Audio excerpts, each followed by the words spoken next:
الحمد لله نحمده ونستعينه ونؤمن به ونتوكل عليه ونعوذ بالله من شرور أنفسنا ومن سيئات أعمالنا من يهده الله فلا مضل له ومن يضلل فلا هادي له وأشهد أن لا إله إلا الله وحده لا شريك له وأشهد أن محمدًا عبده ورسوله أرسله بالهدى ودين الحق ليظهره على الدين كله ولو كره المشركون اللهم صل على محمد وعلى آل محمد كما صليت على إبراهيم وعلى آل إبراهيم وبارك على محمد وعلى آل محمد كما باركت على إبراهيم وعلى آل إبراهيم إنك حميد مجيد أما بعد فإن خير الكلام كلام الله وخير الهدي هدي محمد صلى الله عليه وسلم وشر الأمور محدثاتها وكل محدثة بدعة وكل بدعة ضلالة وكل ضلالة في النار يا أيها الذين آمنوا اتقوا الله حق تقاته ولا تموتن إلا وأنتم مسلمون يا أيها الناس اتقوا ربكم الذي خلقكم من نفس واحدة وخلق منها زوجها وبث منهما رجالا كثيرا ونساء واتقوا الله الذي تساءلون به والأرحام إن الله كان عليكم رقيبا يا أيها الذين آمنوا اتقوا الله وقولوا قولا سديدا يصلح لكم أعمالكم ويغفر لكم ذنوبكم ومن يطع الله ورسوله فقد فاز فوزا عظيما أعوذ بالله من الشيطان الرجيم بسم الله الرحمن الرحيم وهو الذي جعل الليل والنهار خلفة لمن أراد أن يذكر أو أراد شكورا സഹോദരന്മാരെ സഹോദരികളെ ജീവിതത്തിന്റെ എല്ലാ മേഖലകളിലും റഹ്മാനായ റബ്ബിന്റെ കൽപ്പനാ നിർദ്ദേശങ്ങൾ വിധിവിലക്കുകൾ പാലിച്ചുകൊണ്ട് ജീവിക്കുവാൻ കൽപ്പിക്കപ്പെട്ടവരാണ് ഞാനും നിങ്ങളും എന്ന് ഉണർത്തുന്നു. നാം ഏവരെയും അല്ലാഹു സുബ്ഹാനഹു വ തആല അവന്റെ യഥാർത്ഥ മുത്തഖികളും മുവഹ്ഹിദുകളുമായി ജീവിക്കുവാനും ഈ ലോകത്തോട് വിട പറയുവാനും തൗഫീഖ് ചെയ്യുമാറാകട്ടെ എന്ന് പ്രാർത്ഥിക്കുകയും ചെയ്യും. സൂറത്തുൽ ഫുർഖാൻ വിശുദ്ധ ഖുർആനിലെ 25-ാമത്തെ അധ്യായം, അതിലെ 62-ാമത്തെ ഒരു ചെറുവചനമാണ് ഞാൻ ഓതി വെച്ചത്. വഹുവല്ലദീ ജഅലൽ ലൈല വന്നഹാറ ഖിൽഫ, അവൻ തന്നെയാണ് രാവും പകലും മാറി മാറി വരുന്നതാക്കിയവൻ. ആർക്ക് വേണ്ടി? എന്തിനു വേണ്ടി? ലിമൻ അറാദ അൻ യദ്ദക്കറ ഔ അറാദ ശുക്കൂറ, ആലോചിച്ച് മനസ്സിലാക്കാൻ ഉദ്ദേശിക്കുകയോ നന്ദി കാണിക്കാൻ ഉദ്ദേശിക്കുകയോ ചെയ്യുന്നവർക്ക് ദൃഷ്ടാന്തമായിട്ട് എന്നാണ് ഈ വചനത്തിന്റെ സാരം. അനുഗ്രഹദാതാവായ അള്ളാഹുവിന്റെ എണ്ണിയാലൊടുങ്ങാത്ത അനുഗ്രഹങ്ങളെ കുറിച്ച് ഉറ്റാലോചിക്കുവാനും ആ അനുഗ്രഹങ്ങൾ പ്രദാനം ചെയ്ത അള്ളാഹുവിന് തന്നെ സമ്പൂർണമായി സമർപ്പിക്കാനും തനിക്ക് ആവുന്ന നന്മകൾ മുഴുവൻ ചെയ്ത് മുന്നേറുവാനും അള്ളാഹു ചെയ്ത അനുഗ്രഹങ്ങൾക്ക് അങ്ങേയറ്റം നന്ദിയുള്ളവരായി ജീവിക്കുവാനും പ്രതിഫലങ്ങളാൽ ധന്യമാക്കപ്പെട്ട വ്യത്യസ്ത സമയങ്ങൾക്കും സന്ദർഭങ്ങൾക്കും ദിവസങ്ങൾക്കും അല്ലാഹു സുബ്ഹാനഹു വ തആല നമുക്ക് പ്രത്യേകമായി ഒരുക്കി നിശ്ചയിച്ചു തന്നിട്ടുണ്ട് എന്ന് എന്നെയും നിങ്ങളെയും ഓർമ്മിപ്പിക്കുകയാണ് ഈ വചനം. രാവും പകലും മാറി മാറി വരുന്ന ദൃഷ്ടാന്തമായിട്ട് വിശുദ്ധ ഖുർആൻ എത്രയോ സ്ഥലങ്ങളിൽ പറഞ്ഞിട്ടുണ്ട്. ഇവിടെ അതുമായി ബന്ധപ്പെട്ട കാര്യങ്ങളുടെ വിശകലനമല്ല ഉദ്ദേശിക്കുന്നത്. ആ രാവും പകലും മാറി മാറി വന്ന് ഒരുപാട് സമയങ്ങളും സന്ദർഭങ്ങളും ദിവസങ്ങളും നമുക്ക് ലഭിക്കുന്നുണ്ട്. നമ്മുടെ ജീവിതത്തിൽ ഐഹിക ലോകത്ത് ലഭിക്കുന്ന ആ സന്ദർഭങ്ങളും സമയങ്ങളും നന്മകളുടേതാക്കി മാറ്റി അള്ളാഹുവിന്റെ സംതൃപ്തി കരസ്ഥമാക്കുവാനാണ് ശ്രമിക്കേണ്ടത് എന്ന് ഓർമ്മിപ്പിക്കുകയാണ്.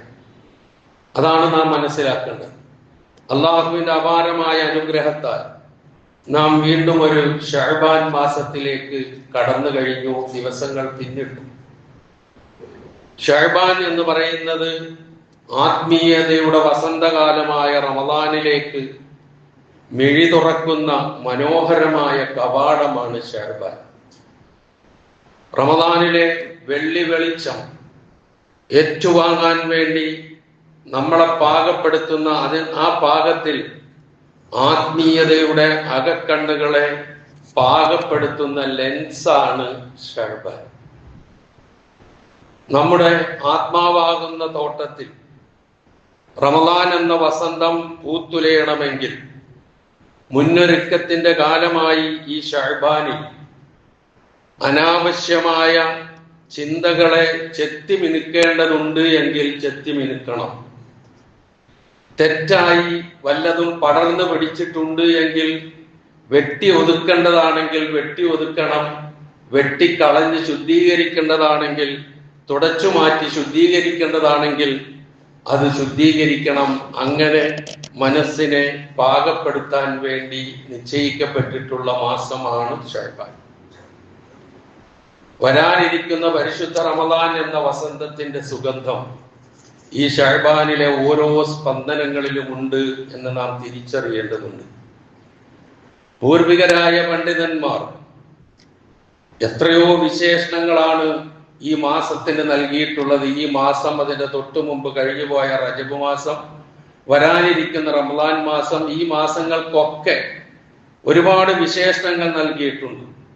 അതിൽ ശ്രദ്ധേയമായ വിശേഷണങ്ങൾ അബൂബക്കറുൽ വറാഖുൽ ബൽഖി എന്ന് പറയുന്ന ഒരു മഹാനായ പണ്ഡിതന്റേതാണ്. അദ്ദേഹം പ്രധാനമായും രണ്ട് രൂപത്തിലാണ് ഇതിനെ വിശേഷിപ്പിച്ചിട്ടുള്ളത്. ഒന്ന്, റജബ് മാസത്തെ കാറ്റായി അദ്ദേഹം വിശേഷിപ്പിച്ചു, ഉപമിച്ചു. ശഅബാനെ മേഘമായിട്ട്, റമദാനെ മഴയായിട്ട് ഒരു വിശേഷണം അങ്ങനെയാണ്. മറ്റൊന്ന് അദ്ദേഹം നടത്തിയിട്ടുള്ളത്, റജബ് എന്ന് പറയുന്നത് കൃഷി ഇറക്കാനുള്ള മാസമാണ്. ശഅബാൻ എന്ന് പറയുന്നത് അത് നനയ്ക്കാനുള്ള മാസമാണ്. റമദാൻ എന്നത് വിളവെടുപ്പിനുള്ള മാസമാണ്. ഇങ്ങനെയുള്ള വിശേഷണങ്ങളാണ് പൂർവികന്മാരായ പണ്ഡിതന്മാർ നമ്മളൊക്കെ അശ്രദ്ധയിൽ ആണ്ടുപോയ റജബും ഇപ്പോൾ ആണ്ടുപോയിരിക്കുന്ന ശഅബാനും ഇനി വരാനിരിക്കുന്ന മഹത്തായ അത്രയൊന്നും വിലയൊന്നും കൽപ്പിക്കാതെ പോകുന്ന റമദാനും ഒക്കെ പൂർവികന്മാർ എത്ര വില കൽപ്പിച്ചിരുന്നു, എത്ര ആഴത്തിൽ അതിനെക്കുറിച്ച് അവർ ചിന്തിച്ചിരുന്നു എന്ന് നമുക്ക് മനസ്സിലാക്കാൻ കഴിയും. നിലം പാകപ്പെടുത്തി വിത്തിറക്കാതെ, നനയ്ക്കാതെ, വെള്ളമൊഴിക്കാതെ, വളമിടാതെ വിളവെടുപ്പ് സ്വപ്നം കാണുന്ന ഒരു കർഷകനെ നമ്മൾ എന്താണ് വിശേഷിപ്പിക്കുക?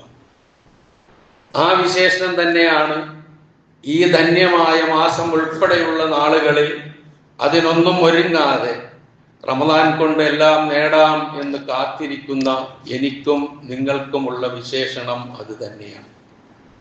ഇതാണ് ഇതിനെക്കുറിച്ച് നാം മനസ്സിലാക്കേണ്ട കാര്യം.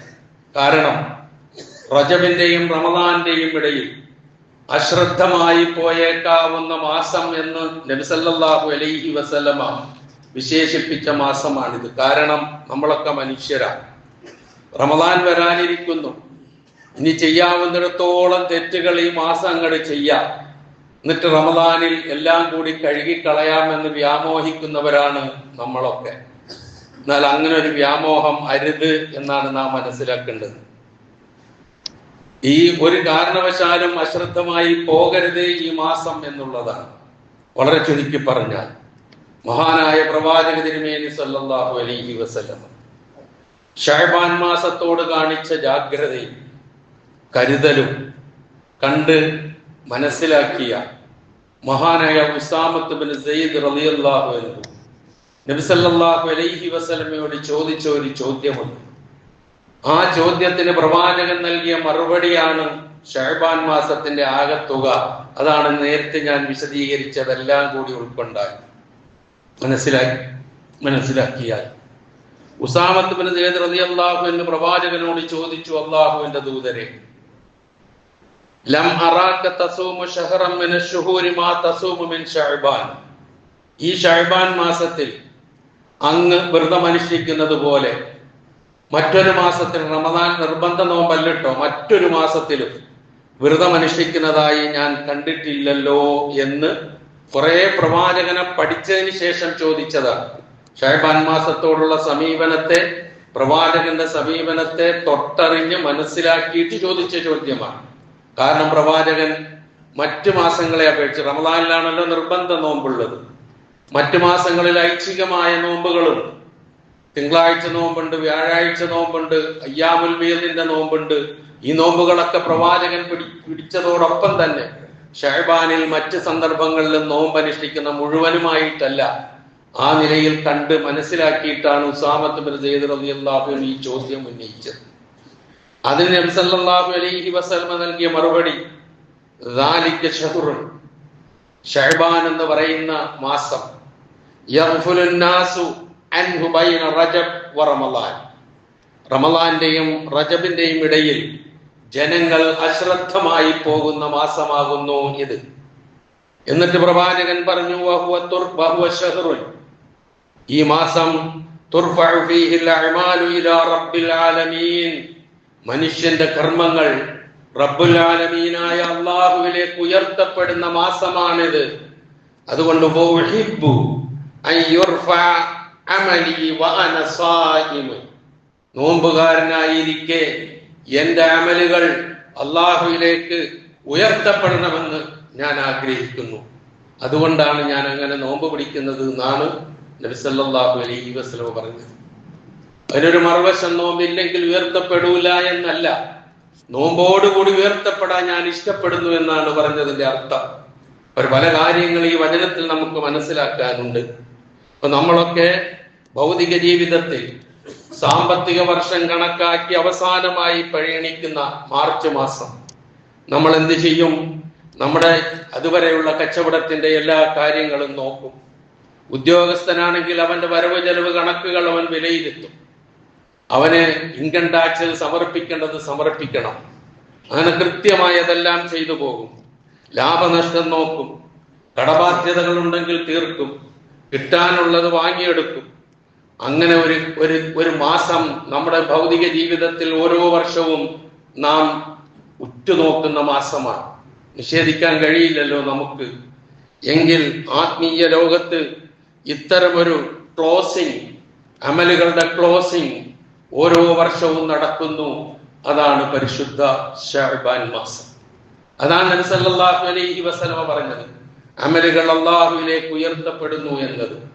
കർമ്മങ്ങൾ അല്ലാഹുവിലേക്ക് ഉയർത്തപ്പെടുന്നത് 3 രൂപത്തിലാണ് എന്ന ഹദീസുകൾ നമുക്ക് മനസ്സിലാക്കാം. 1, എല്ലാ ദിവസവും ഉണ്ട്. 2, ആഴ്ചയിൽ 2 പ്രാവശ്യമുണ്ട്. 3, വർഷത്തിൽ ഒരിക്കലുണ്ട്. ഇത് 3ഉം ഹദീസുകൾ കൊണ്ട് സ്ഥിരപ്പെട്ട കാര്യങ്ങളാണ്. നബി സല്ലല്ലാഹു അലൈഹി വസല്ലം പറഞ്ഞതായി ഇമാം മുസ്ലിം ഒക്കെ ഉദ്ധരിച്ച ഹദീസിൽ കാണാം, തുർഫഉ ഇലൈഹി അമലുൽ ലൈലി ഖബ്ല അമലിൻ നഹാർ വഅമലുൻ നഹാരി ഖബ്ല അമലിൽ ലൈൽ. രാത്രിയുടെ പ്രവർത്തനങ്ങൾക്ക് മുമ്പ് പകലിന്റെ പ്രവർത്തനങ്ങൾ അല്ലാഹുവിലേക്ക് ഉയർത്തപ്പെടും എല്ലാ ദിവസവും. പകലിന്റെ പ്രവർത്തനങ്ങൾക്ക് മുമ്പ് രാത്രിയിലെ അമലുകൾ അല്ലാഹുവിലേക്ക് ഉയർത്തപ്പെടും. എന്നിട്ട് ഇമാം ബുഖാരിയും മുസ്ലിമും ഏകോപിച്ച് റിപ്പോർട്ട് ചെയ്തൊരു ഹദീസിൽ നമുക്ക് കാണാം, എല്ലാ ദിവസവും മലക്കുകൾ നമ്മുടെ അടുക്കലേക്ക് മാറി മാറി വരുന്നു. അവർ മാറി മാറി വരുന്നത് രാവും പകലുമാണ്. പകലിലെ ഡ്യൂട്ടിയുള്ള മലക്കുകൾ, രാത്രിയിൽ ഡ്യൂട്ടിയുള്ള മലക്കുകൾ അവരിങ്ങനെ യതആഖബൂന ഫീക്കും, നിങ്ങളിൽ മാറി മാറി വരും. എന്നിട്ട് അവർ ഒരുമിച്ച് കൂടുന്ന സമയം സലാത്തുൽ ഫജറിലും സലാത്തുൽ അസറിലുമാണ്. സുബഹി നമസ്കാരത്തിന്റെ സമയത്തും അസർ നമസ്കാരത്തിന്റെ സമയത്തും ഈ മലക്കുകൾ ഒരുമിച്ച് കൂടും. എന്നിട്ട് അവർ ഈ ഡ്യൂട്ടി കഴിഞ്ഞ് തിരിച്ചു പോകുന്നവർ അള്ളാഹുവിലേക്ക് കയറി ചെല്ലുമ്പോൾ അള്ളാഹു ചോദിക്കുമത്രേ, അള്ളാഹുവിനറിയാം നമ്മളെക്കുറിച്ച്, നമ്മളെന്താ ചെയ്തത് എന്ന് അള്ളാഹുവിനറിയാം. പക്ഷെ നമുക്ക് സാക്ഷികൾ ഉണ്ടാക്കുകയാണ്, നമ്മൾ ചെയ്തതിനും സാക്ഷിയാവുകയാണ് അവിടെ മലക്കുകൾ. അതാണ് മലക്കുകൾ നമ്മുടെ സാക്ഷികളാണെന്ന് പറയാനുള്ള കാരണം. ഇപ്പോഴുണ്ട് നമ്മുടെ ഒപ്പം മലക്കുകൾ. അവര് സാക്ഷിയാണ്, ഈ ഇരിക്കുന്നതിനും ഈ കേൾക്കുന്നതിനും ഈ പറയുന്നതിനും ഒക്കെ സാക്ഷിയാണ്. വെള്ളിയാഴ്ച ദിവസത്തെ ശ്രേഷ്ഠതയെ കുറിച്ച് നബി സല്ലല്ലാഹു അലൈഹി വസല്ലം പറഞ്ഞെന്ന് നമുക്ക് കാണാം.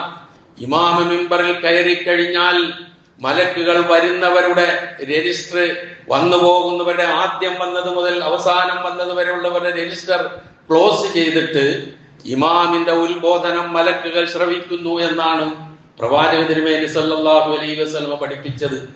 അങ്ങനെയുള്ള ധന്യമായ ഒരു സദസ്സിലാണ് സഹോദരി സഹോദര ഞാനും നിങ്ങളും ഇരിക്കുന്നത്, നിൽക്കുന്നത് എന്ന് നാം ഓർക്കുക. അതിന്റെ പ്രതിഫലം നഷ്ടപ്പെടുത്തുന്ന നിലയിൽ വല്ല സമീപനവും വല്ല ഇരുത്തവും വല്ല മാനസികാവസ്ഥയും നമുക്കുണ്ടായാൽ തീർന്നു, വെറുതെ ആയിത്തീരും ഈ സമയം മുഴുവനും. അതൊന്നുകൂടി ഞാൻ ഓർമ്മിപ്പിക്കുന്നു എന്ന് മാത്രം. അപ്പൊ മലക്കുകൾ അല്ലാഹുവിന്റെ അടുക്കൽ ചെല്ലുമ്പോൾ ചോദിക്കും, കൈഫ തറക്തും ഇബാദി, എന്റെ ദാസന്മാരെ എങ്ങനെയാണ് നിങ്ങൾ വിട്ടേച്ചു പോകുന്നത്? മലഉലയിൽ നടക്കുന്ന കാര്യമാണ്. എങ്ങനെയാണ് വിട്ടേച്ചു പോയത്? മലക്കുകൾ പറയും അത്രേ, തറക്കനാഹും വഹും യുസല്ലൂൻ വഅതൈനാഹും വഹും യുസല്ലൂൻ. ഞങ്ങൾ അവരുടെ അടുക്കൽ ചെല്ലുമ്പോഴും അവർ നമസ്കരിക്കുകയാണ്, ഞങ്ങൾ പിരിഞ്ഞു പോരുമ്പോഴും അവർ നമസ്കരിക്കുകയാണ്. എന്ന് പറഞ്ഞാൽ സലാത്തുൽ ഫജറും സലാത്തുൽ അസറിന്റെയും ശ്രേഷ്ഠതയാണ് ഇവിടെ മനസ്സിലാക്കേണ്ടത്. സലാത്തുൽ ഫജർ, സുബഹി നമസ്കരിക്കാതെ കിടന്നുറങ്ങുന്ന സഹോദര സഹോദരി, ആലോചിച്ചു നോക്ക് എന്തായിരിക്കും മലക്കിന്റെ റിപ്പോർട്ടിംഗ് അള്ളാഹുവിന്റെ അടുക്കൽ. അസർ നമസ്കരിക്കാതെ ഒയന്ന് നടക്കുന്ന ചെറുപ്പക്കാര, ആലോചിച്ചു നോക്ക് എന്തായിരിക്കും മലക്കിന്റെ റിപ്പോർട്ട് അള്ളാഹുവിന്റെ അടുക്കൽ. ഞങ്ങൾ ചെല്ലുമ്പോൾ അവർ ഉറക്കിലാണ്, ഞങ്ങൾ വരുമ്പോൾ അവർ കളിയിലാണ് എന്നായിരിക്കും നമ്മുടെ റിപ്പോർട്ട് പോവുക. യഊദുബില്ല, അള്ളാഹു കാത്തുരക്ഷിക്കട്ടെ എന്ന് പ്രാർത്ഥിക്കുകയാണ്. ഇതാണ് അവസ്ഥ. ഇങ്ങനെ പോകുന്നു അമലുകളുടെ കാര്യങ്ങളെ കുറിച്ചുള്ള വിശകലനം അവിടത്തേക്ക്. അതാണ് ഒന്ന്. രണ്ടാമത്തത്, ആഴ്ചയിലെ തിങ്കളും വ്യാഴവും ദിവസങ്ങളിലാണ്.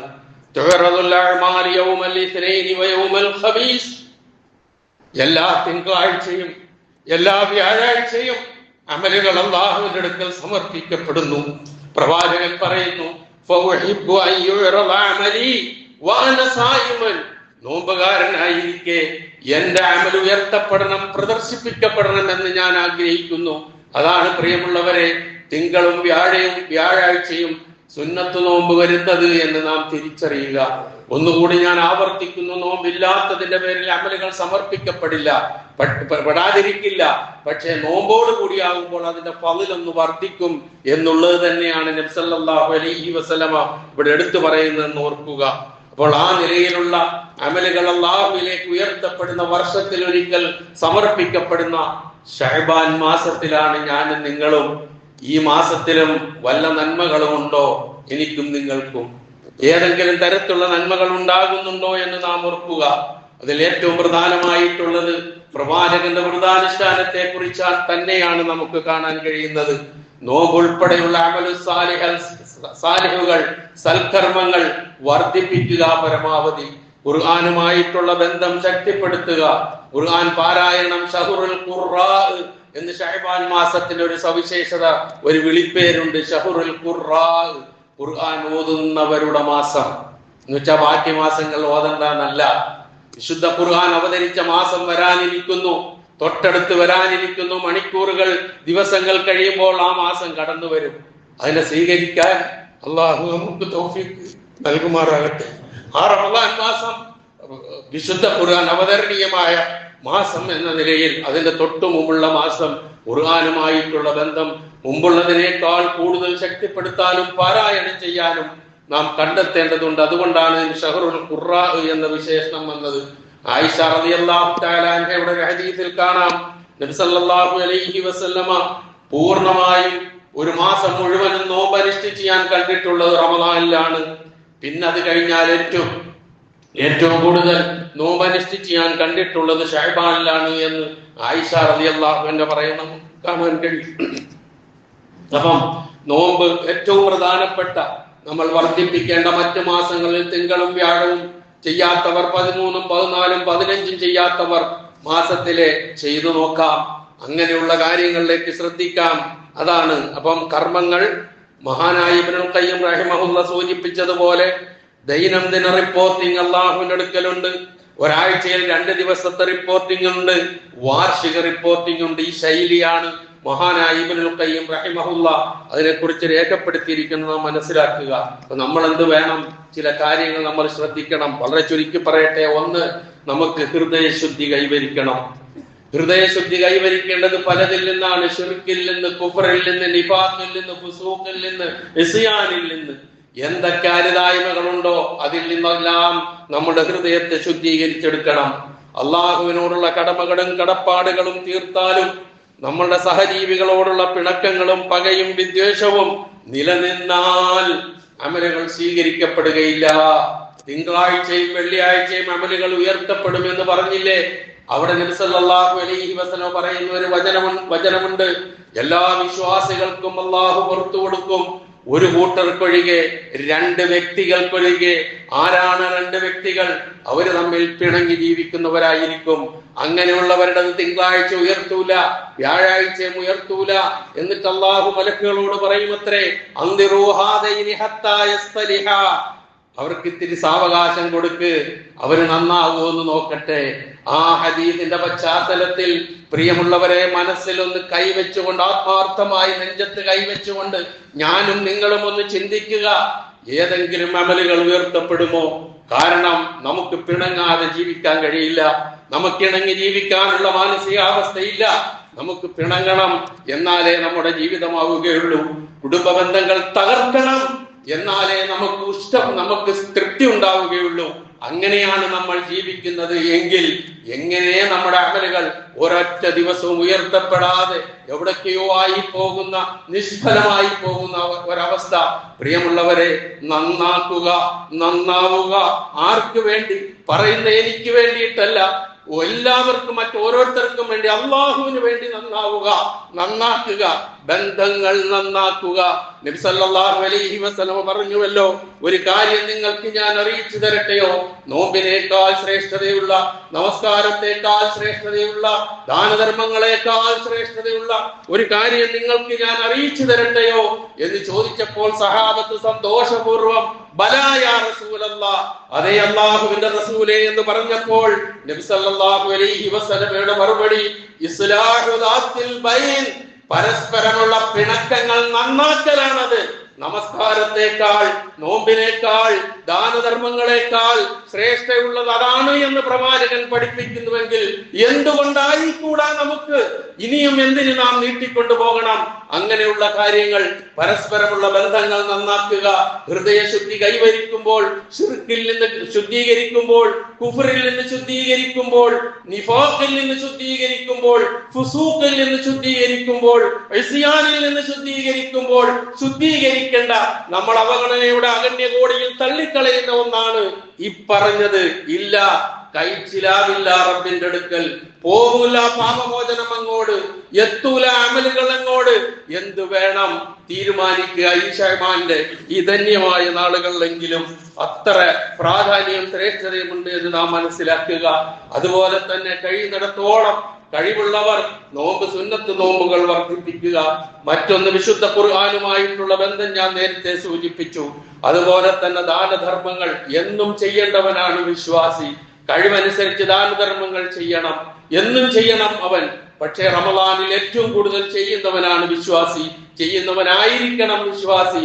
അവന്റെ റമളാനിലേക്കുള്ള ഒരു പാകപ്പെടുത്തൽ, ഒരു പ്രചോദനം, അവന്റെ മനസ്സിനെ പിശുക്കിൽ നിന്ന് രക്ഷിക്കാൻ ഒരു പരിശീലനം, അതാണ് ഷഅബാനിലെ ദാനധർമ്മങ്ങളെ കുറിച്ച് നമുക്ക് മനസ്സിലാക്കാൻ കഴിയുന്നത്. ഇങ്ങനെയുള്ള ഒരുപാട് നന്മകൾ നമുക്ക് ചെയ്യാനുണ്ട്. ആ നന്മകൾ ചെയ്ത് നമ്മളെ മനസ്സിനെ ഒന്ന് പാകപ്പെടുത്തി ആത്മീയതയുടെ വസന്തത്തിലേക്ക് കടന്നു കയറാനുള്ള, സന്തോഷത്തോടെ സ്റ്റെപ്പ് വെക്കാനുള്ള മാസമായിട്ടായിരിക്കും റമളാനെ നാം കാണേണ്ടത്. ഒരൊറ്റ പോക്കങ്ങോട്ട് പോയാൽ കഴിയില്ല. നമുക്കറിയാമോ, വാഹനം ഓടിക്കുന്നവരാണ് നമ്മിൽ പലരും. പെട്ടെന്ന് ബ്രേക്ക് ചെയ്താലുള്ള അവസ്ഥ എന്തായിരിക്കും? അതുപോലെ തന്നെ ആകാശത്തൂടെ പറന്നുയരുന്ന വിമാനങ്ങൾ, ആകാശത്തിന്റെ ചുഴിയിൽ നിന്ന് വിമാനം റൺവേയിലേക്ക് ഒരൊറ്റ കുത്തുകുത്തിയാൽ എന്തായിരിക്കും അവസ്ഥ? നമ്മളൊന്ന് ആലോചിച്ച് നോക്കുക. മൂക്കുകുത്തി തകർന്ന് കത്തി നശിച്ച് തരിപ്പണമാകും. എത്രയോ അനുഭവങ്ങൾ നമ്മൾ കാണുന്നതും വായിക്കുന്നവരുമാണ്. അങ്ങനെ പെട്ടെന്നൊരു ഇറക്കമുണ്ടാകാൻ പാടില്ല. അതുകൊണ്ടാണ് അതിനെക്കുറിച്ച് വളരെ വ്യക്തമായ കാഴ്ചപ്പാടോടുകൂടി മൈലുകൾക്കപ്പുറത്ത് വെച്ച് തന്നെ പൈലറ്റുകൾ എന്ത് ചെയ്യും? അതിന്റെ സ്പീഡ് കുറയ്ക്കും, വേഗത നിയന്ത്രിക്കും, അത് ക്രമീകരിക്കും, ദിശ ഏതാണെന്ന് നിർണയിക്കും, എന്നിട്ട് സുരക്ഷിതമായി ലാൻഡ് ചെയ്യും. ഇതാണല്ലോ കാണുന്നത്. ട്രെയിനായാലും വാഹനം ഏതായാലും അങ്ങനെ തന്നെ. എന്നതുപോലെ വിശ്വാസികളായ നാം ചിന്തിക്കേണ്ടത് ഈ ശഅബാൻ മാസം നമ്മളെ ഇങ്ങനെ ഒന്ന് നിയന്ത്രിച്ച് നന്നാക്കി മൂക്കുകുത്തി റമദാനിൽ വീഴാതിരിക്കാൻ വളരെ കൃത്യമായ ചടുലമായ കാൽവയ്പ്പുകളോടെ നമുക്ക് പോയി സുരക്ഷിത ബോധത്തോടുകൂടി റമദാന് വരവേൽക്കാനുള്ള ധന്യമായ നാളുകളാണ് ഈ ശഅബാനിലെ ഓരോ മണിക്കൂറുകളും എന്ന് തിരിച്ചറിഞ്ഞുകൊണ്ട് നാം നമ്മെ ഒന്ന് മാറ്റുക, മാറ്റത്തിന് വിധേയമാക്കുക, മാറ്റേണ്ടതെല്ലാം മാറ്റുക, ചെത്തിമിനിക്കേണ്ടതെല്ലാം ചെത്തിമിനിക്കുക, പറിച്ചു കളയേണ്ടതെല്ലാം പറിച്ചു കളയുക, വൃത്തിയാക്കേണ്ടതെല്ലാം വൃത്തിയാക്കുക. ശഅബാൻ മാസമായാൽ സാധാരണ റമദാന് വരവേൽക്കാൻ വേണ്ടി പള്ളികളും വീടുകളും ഒക്കെ വളരെ വൃത്തിയാക്കി വെക്കാറുണ്ടല്ലോ, ശ്രദ്ധിക്കാറുണ്ടല്ലോ. ഒന്ന് മനസ്സിനെ ഒന്ന് സംസ്കരിക്ക്, ഒന്ന് ശുദ്ധീകരിക്ക്. ഈ പറഞ്ഞ എല്ലാ മേഖലകളിലും ഇതൊക്കെ വളരെ കൃത്യമായി നമുക്ക് പഠിപ്പിച്ചു തന്നിട്ടുള്ള കാര്യങ്ങളാണ് എന്ന തിരിച്ചറിവോടുകൂടി രാവും പകലും അള്ളാഹു നമുക്ക് മാറ്റി മാറ്റി തരുന്നതും ആ സന്ദർഭങ്ങളും ആ മണിക്കൂറുകളും നമുക്ക് ഉപയോഗപ്പെടുത്തി തരുന്നതും നമുക്ക് എത്രമാത്രം സൗഭാഗ്യത്തിന്റെ ഔന്നത്യത്തിലേക്ക് എത്താൻ കഴിയുമെന്ന് നമ്മളെ ചിന്തിപ്പിക്കാനും ആ ദൃഷ്ടാന്തങ്ങൾ പാഠം ഉൾക്കൊള്ളാനും മനസ്സിലാക്കാനും വേണ്ടിയാണ് എന്നുള്ള വിശുദ്ധ ഖുർആൻ സൂറത്തുൽ ഫുർഖാനിലെ വചനം വഹുവല്ലദീ ജഅലൽ ലൈല വന്നഹാര ഖിൽഫത്തൻ ലിമൻ അറാദ അൻ യദ്ദക്കറ ഔ അറാദ ശുക്കൂറ എന്ന് പറഞ്ഞത് നന്ദിയുള്ള ദാസന്മാരാകാൻ, നന്മയിൽ ഏറ്റവും കൂടുതൽ മികച്ചു മുന്നോട്ട് പോകാൻ ഒക്കെ നമ്മെ ഉണർത്തുന്ന വചനമാണ്.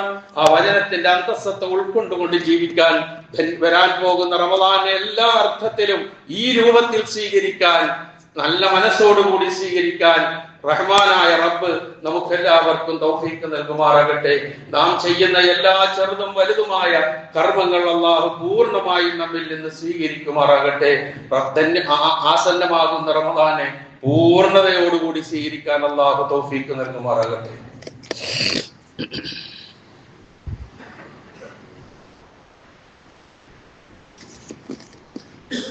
അൽഹംദുലില്ലാഹ് الذي هدانا لهذا وما كنا لنهتدي لولا أن هدانا الله والصلاة والسلام على أشرف الأنبياء والمرسلين وعلى آله وصحبه أجمعين أما بعد اتقوا الله عباد الله. ഒരിക്കൽ കൂടി അള്ളാഹുവിന്റെ ആജ്ഞാനുവർത്തികളായി ജീവിക്കുവാൻ ഞാൻ ഉണർത്തുന്നു. ശഅബാൻ മാസത്തിന്റെ ശ്രേഷ്ഠതകളും പവിത്രതകളും അതിന്റെ ഗൗരവവും എത്രത്തോളം ഉണ്ട് എന്നാണ് നാം മനസ്സിലാക്കിയത് എങ്കിൽ ആ ശ്രേഷ്ഠതയും ആ പവിത്രതയും മാത്രം ശഅബാൻ മാസത്തിന് നാം നൽകിയാൽ മതി. നമ്മളോട് പറയാത്ത, നമ്മളോട് കൽപ്പിച്ചിട്ടില്ലാത്ത അനാചാരങ്ങളുടേതായ ഒരു ശഅബാന്റെ ആഘോഷം നമുക്കുണ്ടായിക്കൂടാ എന്ന് സാരം.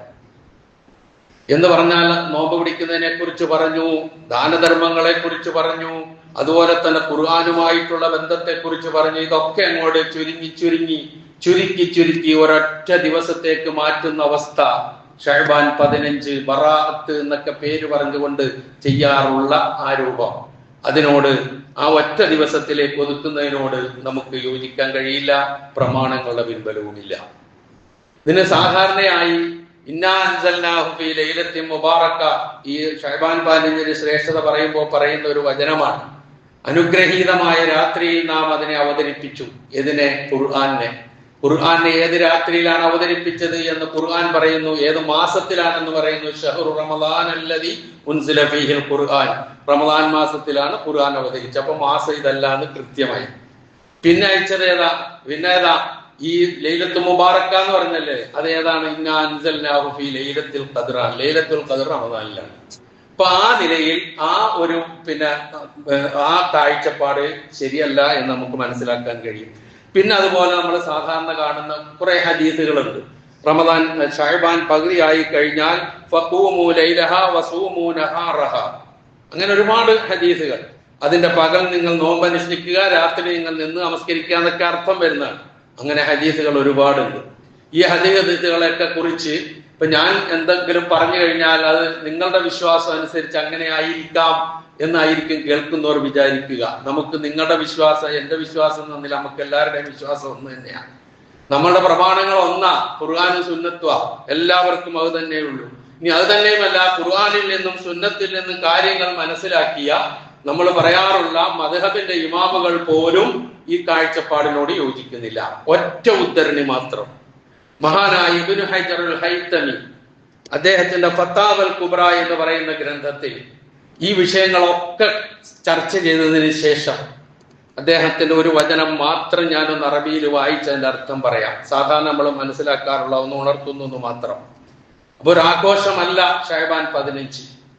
പല രൂപത്തിലുള്ള അതിനെ കുറിച്ച് പലതും പറയുന്നുണ്ട്. അതിൽ പറയുന്ന അൽ അഹാദി വ ജമീഉ മാ റുവിയ മിനൽ അഹാദീസിൽ മുസ്തഹറ ഫീ ഫളായിലി ഹാദിഹിൽ ലൈല വ ലൈലത്തി നിസ്ഫി ഷഅബാൻ ബാതിലുൻ കദിബുൻ.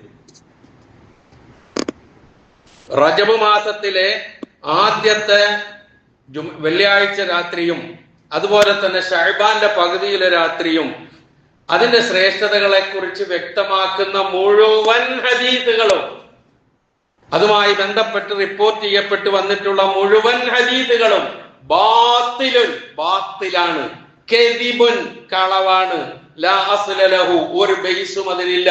വഇൻ വഖഅ ഫീ ബഅദി കുതുബിൽ അകാബിരി കൽ ഇഹ്യാഇൽ ഗസ്സാലി വഗൈരി, ഇമാം ഗസ്സാലിയുടെ ഇഹ്യാ ഉലൂമുദ്ദീനിലും അതുപോലെ വലിയ വലിയ പണ്ഡിതന്മാരുടെ ഗ്രന്ഥങ്ങളിലും അത് രേഖപ്പെടുത്തിയിട്ടുണ്ട്. എങ്കിലും അതിനൊരു ബേസുമില്ല. ഇതാണ് മദ്ഹബിന്റെ ഇമാമുകളുടെ വീക്ഷണം ഇതിനെ കുറിച്ച്. ഇനി ഇമാം നവവി റഹിമഹുല്ലാഹ് ശാഫിഈ മദ്ഹബിലെ തർജീഹിന്റെ മുജ്തഹിദ്, അദ്ദേഹത്തിന്റെ ഉദ്ധരണി കൃത്യമായി നമുക്ക് കാണാം. അദ്ദേഹവും പറയുന്നു ഇങ്ങനെയുള്ള ഈ സംഭവങ്ങളൊക്കെ, അതായത് റഗായിബ് നമസ്കാരം എന്ന് പറഞ്ഞാല് മഗ്രിബിന്റെയും ഇശായിന്റെയും ഇടയിൽ റജബ് ആദ്യത്തെ വെള്ളിയാഴ്ച നിർവഹിക്കപ്പെടുന്ന 12 റക്അത്ത് നമസ്കാരം, ഷഅബാൻ 15 നമസ്കരിക്കുന്ന 100 റക്അത്ത് നമസ്കാരം, ഓരോ റക്അത്തിലും 10 ഇഖ്ലാസ് വീതം ഓതി നിർവഹിക്കുന്ന നമസ്കാരം, ഇതൊക്കെ അദ്ദേഹം എടുത്തു പറഞ്ഞിട്ട് പറയുന്നു വഹാത്താനി സലാത്താനി ബിദ്അത്താനി വ മുൻകറത്താനി. ഈ 2 നമസ്കാരവും ബിദ്അത്താണ്, മുൻകറത്താണ്.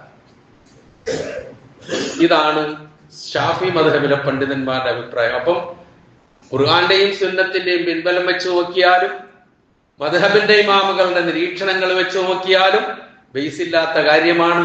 ബേസില്ലാത്ത കാര്യങ്ങൾ ചെയ്താൽ കൂലി കിട്ടുകയില്ല എന്നുള്ളത് നാം ഓർക്കേണ്ടതുണ്ട്. അതുകൊണ്ട് എന്താണോ ഷഅബാൻ, എങ്ങനെയാണ് ഷഅബാൻ, ഞാൻ ആദ്യത്തെ ഖുതുബയിൽ വിശദീകരിച്ച പോലെ ശ്രേഷ്ഠമാണ്, അതിശ്രേഷ്ഠമാണ്, ഒരു സംശയമില്ല. പക്ഷെ ഇല്ലാത്തത് നമ്മൾ ഉണ്ടാക്കണ്ട, ഉള്ളത് നമ്മൾ ഉൾക്കൊണ്ടുകൊണ്ട് അത് തേടി അതിന്റെ ശ്രേഷ്ഠത നേടി മുന്നോട്ട് പോകാൻ ശ്രമിക്കുക. അള്ളാഹു നമ്മെ അനുഗ്രഹിക്കുമാറാകട്ടെ. കാര്യങ്ങൾ വസ്തുനിഷ്ഠമായി മനസ്സിലാക്കാനും ജീവിതത്തിൽ പകർത്താനും അള്ളാഹു തൗഫീഖ് ചെയ്യുമാറാകട്ടെ. ഖുർആനും സുന്നത്തും പിൻപറ്റി ജീവിക്കാൻ അള്ളാഹു അനുഗ്രഹിക്കുമാറാകട്ടെ. ആ പ്രാർത്ഥനയാണ് നമുക്ക് എപ്പോഴും വേണ്ടത്. അള്ളാഹുവേ, ഖുർആനും കിതാബും സുന്നത്തും അനുസരിച്ച് ജീവിപ്പിക്കണേ. ഇതായിരിക്കണം നമ്മുടെ പ്രാർത്ഥന. പ്രാർത്ഥന മാത്രം പോരാ, പ്രവർത്തനവും അങ്ങനെ ആയിരിക്കണം. അതിന് അള്ളാഹു നമ്മെ അനുഗ്രഹിക്കുമാറാകട്ടെ. അറിഞ്ഞോ അറിയാതെയോ നമ്മിൽ നിന്ന് വന്നുപോയ എല്ലാ തെറ്റുകുറ്റങ്ങളും അള്ളാഹു നമുക്ക് പുറത്തു മാപ്പാക്കി തരുമാറാകട്ടെ. നമ്മിൽ നിന്ന് മരണപ്പെട്ടു പോയ നമ്മുടെ മാതാപിതാക്കൾ, സഹോദരങ്ങൾ, ബന്ധുമിത്രാദികൾ, ഉറ്റവർ, ഉടയവർ എല്ലാവർക്കും അള്ളാഹു പരലോക ജീവിതം ധന്യമാക്കി കൊടുക്കുമാറാകട്ടെ, പുറത്തു കൊടുക്കുമാറാകട്ടെ. അവരുടെ ബർസഖിയായ ജീവിതം അള്ളാഹു സന്തോഷപൂരിതമാക്കി കൊടുക്കുമാറാകട്ടെ. ഈ കഴിഞ്ഞ ദിവസങ്ങളിൽ മരണപ്പെട്ട 1-2 വ്യക്തികളെ ഞാൻ അനുസ്മരിക്കുകയാണ്. ഒന്ന് നമ്മുടെ ജലീൽക്ക, നമുക്ക് എല്ലാവർക്കും അറിയിരിക്കുന്ന എല്ലാവർക്കും അറിയാവുന്ന ഒരു നല്ല വ്യക്തിത്വത്തിന്റെ ഉടമയാണ്, സ്നേഹത്തിന്റെ ഉടമയാണ്, കരുതലിന്റെ ഉടമയാണ്. നല്ല വ്യക്തിബന്ധം കാത്തു സൂക്ഷിച്ചിരുന്ന ഒരു മഹാവ്യക്തിയായിരുന്നു അദ്ദേഹം. അദ്ദേഹം നമ്മിൽ നിന്ന് വിട പറഞ്ഞു പോയി. നമ്മളൊക്കെ പോയി മയ്യത്ത് നമസ്കരിച്ച് ഖബറടക്കത്തിലൊക്കെ പങ്കെടുത്തവരാണ് നമ്മിൽ പലരും. അല്ലാഹു സുബ്ഹാനഹു വ തആല അദ്ദേഹത്തിന് മഗ്ഫിറത്തും റഹ്മത്തും നൽകുമാറാകട്ടെ. അദ്ദേഹത്തിന്റെ ഖബർ അല്ലാഹു വിശാലമാക്കി കൊടുക്കുമാറാകട്ടെ. ജന്നാത്തുൽ ഫിർദൗസ് നൽകി അനുഗ്രഹിക്കുമാറാകട്ടെ. മറ്റൊന്ന്, നജീബ് എന്ന് പറയുന്ന ഒരു സഹോദരൻ കൊച്ചിയിലുള്ളതാണ്. അത് നമ്മുടെ ഇവിടെ ഉണ്ടായിരുന്ന ബാങ്കി ഉസ്താദിന്റെ ബന്ധത്തിൽപ്പെട്ട ഒരു സഹോദരനാണ്. വളരെ അടുപ്പമുള്ള ഒരു വ്യക്തിയായിരുന്നു. ഒരുപാട് നന്മകളുടെ ഉറവിടമായിരുന്നു. കഴിഞ്ഞ ദിവസം പെട്ടെന്ന് മരണപ്പെട്ടു. അല്ലാഹു സുബ്ഹാനഹു വ തആല അദ്ദേഹത്തിന് മഗ്ഫിറത്തും റഹ്മത്തും നൽകുമാറാകട്ടെ. അദ്ദേഹത്തിന്റെ ഹസനാത്തുകൾ അല്ലാഹു സ്വീകരിക്കുമാറാകട്ടെ. സയ്യിആത്തുകൾ വിട്ടുപുറത്ത് മാപ്പാക്കി കൊടുക്കുമാറാകട്ടെ. ഈ രണ്ടുപേരുടെയും മരണനിമിത്തം അവരുടെ കുടുംബങ്ങൾക്കുള്ള പ്രയാസങ്ങളെ അതിജയിക്കാൻ അല്ലാഹു ആ കുടുംബങ്ങൾക്ക് തൗഫീഖ് നൽകുമാറാകട്ടെ. മറ്റൊരു കാര്യം സൂചിപ്പിക്കാനുള്ളത്, നമ്മുടെ ഈ കോളേജിൽ ഇപ്പോൾ പഠിച്ചുകൊണ്ടിരിക്കുന്ന ഒരു വിദ്യാർത്ഥി ഇൻഷാ അല്ലാഹ് അടുത്ത ദിവസം ഒരു വലിയ ഓപ്പറേഷന് വിധേയനാവുകയാണ്. കഴിഞ്ഞ ദിവസം അവൻ എഴുതാനുള്ള പരീക്ഷയുടെ ഫീസ് ഒക്കെ കെട്ടി പരീക്ഷയ്ക്ക് രജിസ്റ്റർ ചെയ്ത് ഇനി ആ ഓപ്പറേഷന് പോവുകയാണ്. എല്ലാവരും ആത്മാർത്ഥമായി പ്രാർത്ഥിക്കണം. അല്ലാഹു സുബ്ഹാനഹു വ തആല അവന്റെ ഓപ്പറേഷൻ പഠിപ്പിക്കുന്ന കുട്ടിയായതുകൊണ്ട് പ്രയാസം, ഓപ്പറേഷൻ അല്ലാഹു വിജയപ്രദമാക്കി കൊടുക്കുമാറാകട്ടെ. പൂർണ്ണ സിഹത്തും ആഫിയത്തും നൽകി തുടർന്ന് പഠിക്കാനും ഉന്നതങ്ങളിലെത്താനും അല്ലാഹു അവന്റെ തൗഫീഖ് നൽകുമാറാകട്ടെ. اللهم اغفر للمؤمنين والمؤمنات والمسلمين والمسلمات الأحياء منهم والأموات إنك مجيب الدعوات ويا قاضي الحاجات. اللهم أعز الإسلام والمسلمين. اللهم أعز الإسلام والمسلمين. اللهم أعز الإسلام والمسلمين. اللهم أجرنا من النار. اللهم أجرنا من النار. اللهم أجرنا من النار. ربنا اغفر لنا ولإخواننا الذين سبقونا بالإيمان ولا تجعل في قلوبنا غلا للذين آمنوا ربنا إنك رؤوف رحيم.